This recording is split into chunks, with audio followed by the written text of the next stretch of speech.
Well, hello, everybody. Here we are. As you can see, I have got the feed from C-SPAN going for you in the background. I don't think, as long as I have the sound on, we'll be having any issues with copyright or strikes. So, fingers crossed for me.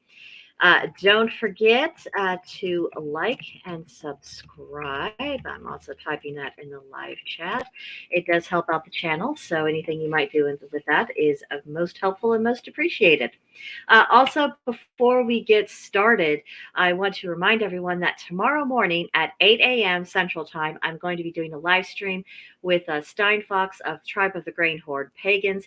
We're going to talk about the roller coaster that is pagan community building. So I hope you will come by, watch that with us tomorrow morning as we kind of discuss what we've learned from our own experiences and from watching other people. And yeah, I think it's going to be quite a wild ride. But that's not why we're here this afternoon.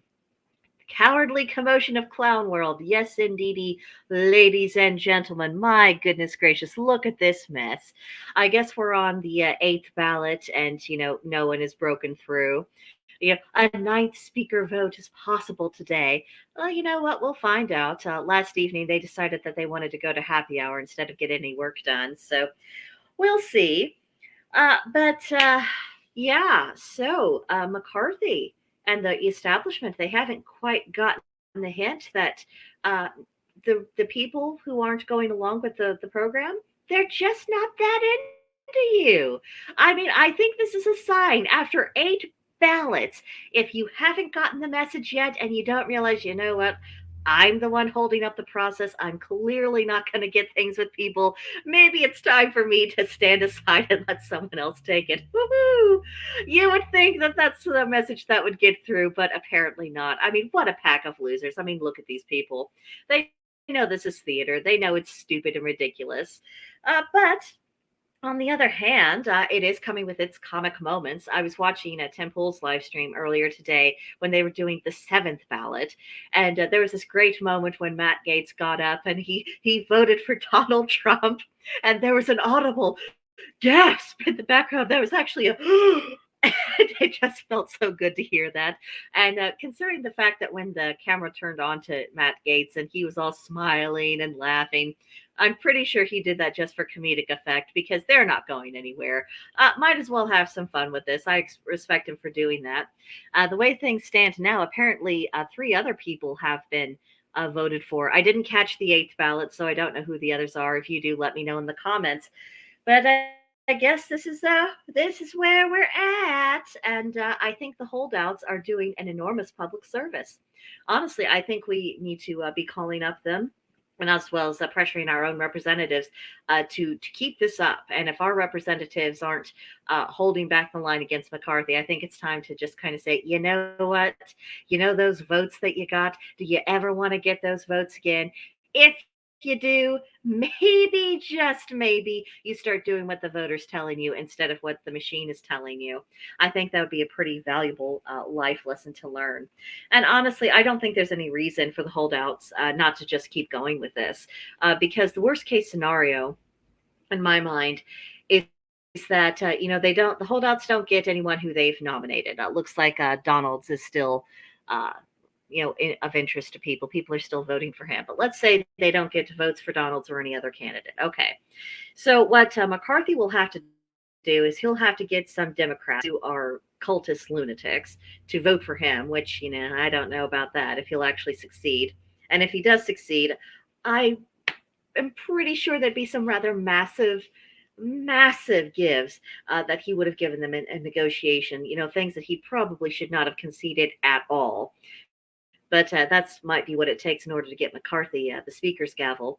Alternatively, we could end up with a Republican majority House with a Democratic speaker, which that would be horrible for a variety of reasons, but it would also be intensely funny. And I think it would be just the smack in the face the GOP needs, because they're not getting it. They are not getting it that this machine that they have built up, the uniparty, all of these things, this is exactly what everyone hates about them. I mean, and I don't mean just hates. I mean, people, if they saw them being attacked by crocodiles, would probably be worried that the crocodiles would get indigestion. I'm not sure how many people would really be risking their lives trying to save these morons from the crocodile if one came after them. That's really where we're at. And I think it's past time for the GOP to actually take heed and do something sensible with all this. I mean, for goodness sake, you have people like Glenn Beck declaring that he's done with this party, just absolutely flat out done. Not sure where we go from here, not sure what needs to happen in the immediate future, but just done with these people. Because if you get the same result from the people who are on your side as you do from the people who are at least honest that they're opposed to you, I mean, why have them? Why are we doing this? And this wouldn't be the first time in our history that a political party collapsed or that a political party deserved to collapse. I mean, what about the Whig Party? Why do we think they fizzled and poofed out of existence? It's because they were not doing their job. And because they weren't doing their job, it got replaced by other things. Maybe that's where we're at. Honestly, I'm kind of indifferent to where things go now because I have no use for the GOP as it stands. And I'm definitely not voting for Democrats because they are leftist, Marxist, communists. I want nothing to do with that. It goes against all of my values. But if the Republicans are essentially just them light, I don't really want anything to do with them either. I mean, I guess that means shopping for independent candidates. I guess this means making perhaps some room for something new to emerge because we have to do something.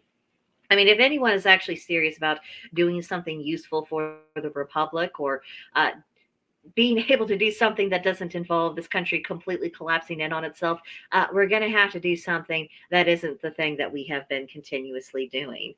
I just, you're not a Democrat. I mean, that's just not going to cut it. Oh, and hello, uh, Amanda, let me put your beautiful comment onto the screen. Yes, ma'am. Electing McCarthy is akin to bending to the pokey poke. Yes, yes, it is. It is exactly the same kind of thing. I mean, this is why I think I've gotten so increasingly hard nosed throughout the years. It's because there's no benefit from compromising with these people because they don't want compromise in the sense of, they gave a little, we gave a little, we found some common ground in the middle and we found a workable solution. That's not a compromise. It's just that, they pushed us a bit further and we caved, and then they pushed us even more far and then we caved again. And then sooner or later, they're getting exactly what they want. They just got it by inches instead of getting it all at once. I mean, that's what it means when people are playing the long game politically. And we're paying the price for that because too many people who were on the right, call them Republicans, call them conservatives, call them whatever you want, they did not take that seriously. And we know they didn't take it seriously because we can see their actions. I don't have any use for anyone's words. I'm only paying attention to what they do. And I think their deeds are really telling the whole story. Now, I honestly believe either this time the GOP is going to take the hint and they're going to adapt, or, they can go the way of the Whig Party. Something else can take its place. And again, I don't care which at this point. I really, really don't. It does not matter to me. So, there's that. And earlier when I was watching Tim Pool's coverage of all this, he was saying that he thinks that if the ballot was a secret ballot, because right now they call their names, they stand up, and they have to say who they're voting for. If it was a secret ballot of some kind, he doesn't think that McCarthy would hardly get any votes. He thinks it probably would go to someone like Donalds or, maybe a Jim Jordan or someone of that nature. And that would be that. But because people have to stand out and attach their name to it, they don't want to come, stand against that machine. They're too afraid. And I'm thinking, if you're too afraid, you don't belong in that building. Losers. It makes me absolutely nuts. Stop wasting our money. If you don't have a spine, I don't want you anywhere near that. And I would really like to get that message across to my fellow citizens across the country of, stop looking at the candidates that the parties, the people in power within the parties want you to look at.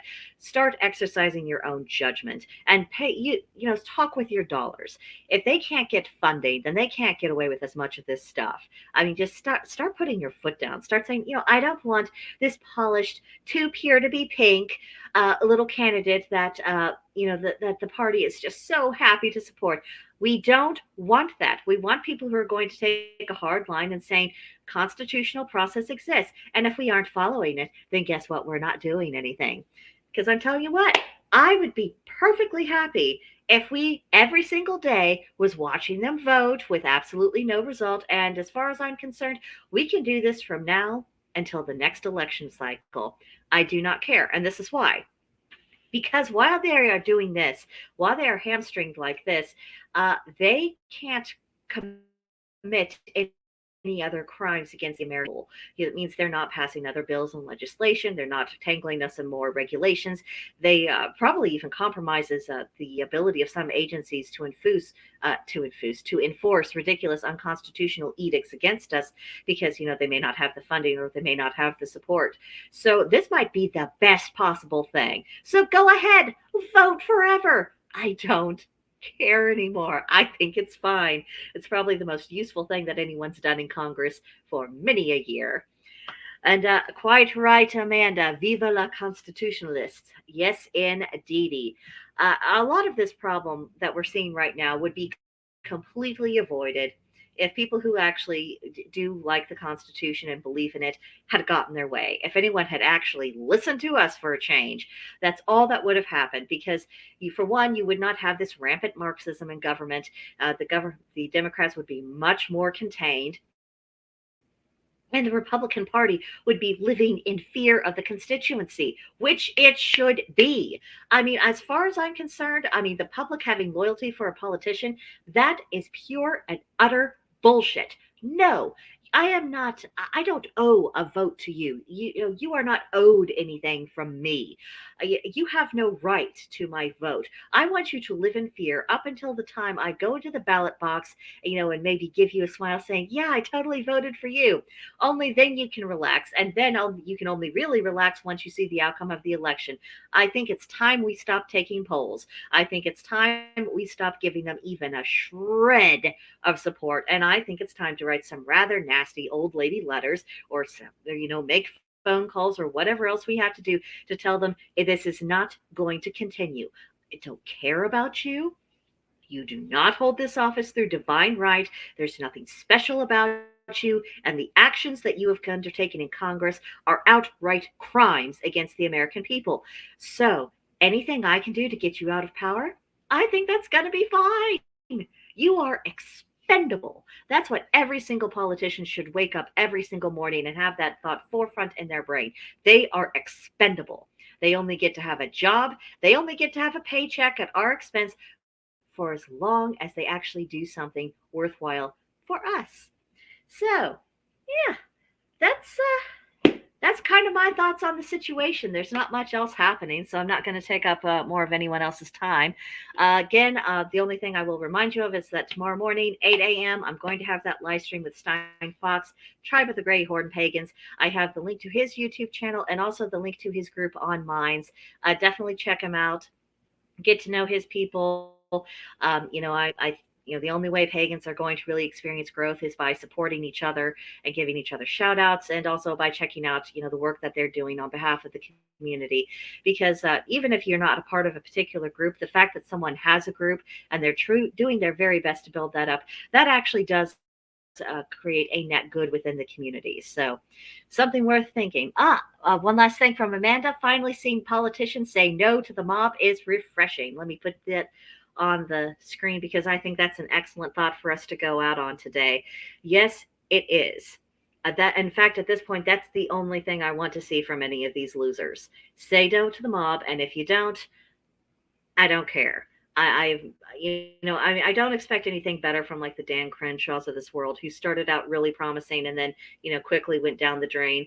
I am very disappointed in Marjorie Taylor Greene. I'm pretty provoked with Jim Jordan because they're continuing to vote for McCarthy. And I mean, what the hell? But everyone else, you are doing the work of the gods. I commend you for it. Please keep on doing it. Let me know how the rest of us can support you, and let's really back these people. They're doing a good thing for us. But that's really it for now. If you want to come visit with me a bit further, I'll be kind of hanging out on the Gilded Group, Blackbird's Brew. I think I did remember to put a link in the description box below. If you have not joined us there already, you'd be very welcome. I'm pretty sure a lot of us are keeping track of what's going on here because, whatever ends up happening, it's going to affect us all. So we can discuss it, we can commiserate, we can plot perhaps the next chapter for our country. Have you, and yeah, I think that's it. Bye, guys.